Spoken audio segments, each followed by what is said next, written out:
Welcome na usab sa atong pamalandong sa pulong sumala sa 1 Corintios 6:9-11 kinsa ang makapanunod sa gingharian sa Dios. Mao ni karon ang atong isgutan sa atong pamalandong sa pulong. Apan sa dili pa kita magpadayon, sundi lang ang atong mga reels video, mag-like, mag-komento, mag-follow ug mag-share. Ang imong pag-share dakong tabang sa atong advokasya sa pagpahat sa kamatuoran sa pulong sa Dios ug dili ang usa ka pundok, reliyon o simbahan. Aron makita ang tibok nga content sa atong video, i-click lang ang watch video button diha sa ubos. Karon dirita sa atong pamalandong. Sa 1 Corintios 6:9-11 o Galatias 5:19-21, kamo na lang basa diha sa tibok nga bersikulo. Si Apostol Pablo nagpasidaan kanato nga ang ginharian sa Dios balaan og kadtong magpabilin sa sala walay paghinulsol dili makapanunod niini.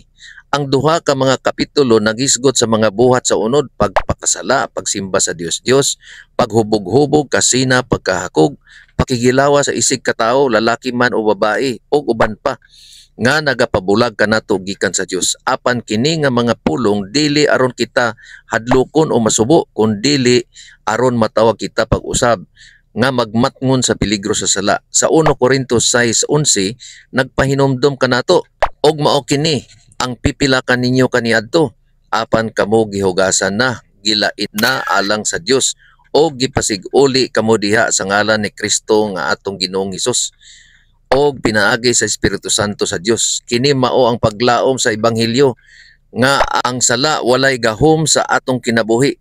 Pinaagi sa dugo ni Kristo ug sa gahom sa Espiritu Santo, nahimo kitang bag-ong binuhat. Sa Galatias 5, gihisgutan ni Pablo ang kalainan ang mga buhat sa unod nga nagdala og kadaot ug kalaglagan, og ang bunga sa Espiritu nga nagahatag kinabuhi og kalinaw, gugma, kalipay, pakigdait, pagkamapailubon, pagkamaayo, pagkamatinud-anon, pagkamaabi-abihon og pagpugong sa kaugalingon. Klaro ang panawagan, biyaan ang buhat sa unod og tuguti ang Espiritu sa Dios nga magbag-o sa atong kasing-kasing o kinabuhi. Pamalandong para kanato karon. Sa kalibutan nga mapasigarbohon o nagapasigarbo sa sala, kita isip nga mga sumusunod ni Kristo ginadasig nga magkinabuhi nga lahi. Dili na mailhan sa atong karaang kinaiya, kundi isip nga gilimpyuhan o gilain para sa Dios. Mga pangutana nga atong una-unaon.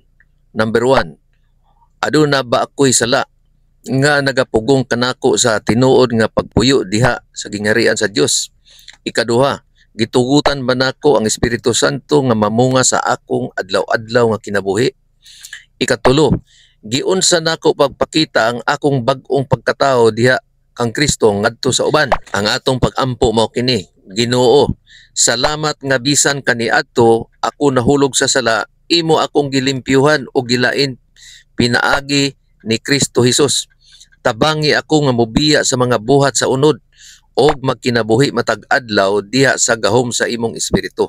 Himua nga ang akong kinabuhi mamunga og mga buhat nga maghimaya kanimo og magdani sa uban paingon sa imong gingharian. Amen. Igsuon, nakabay natun-an sa imong nabatian ug naa palihog pag-follow alang sa dugang pang mga pamalandong sa pulong sa Dios.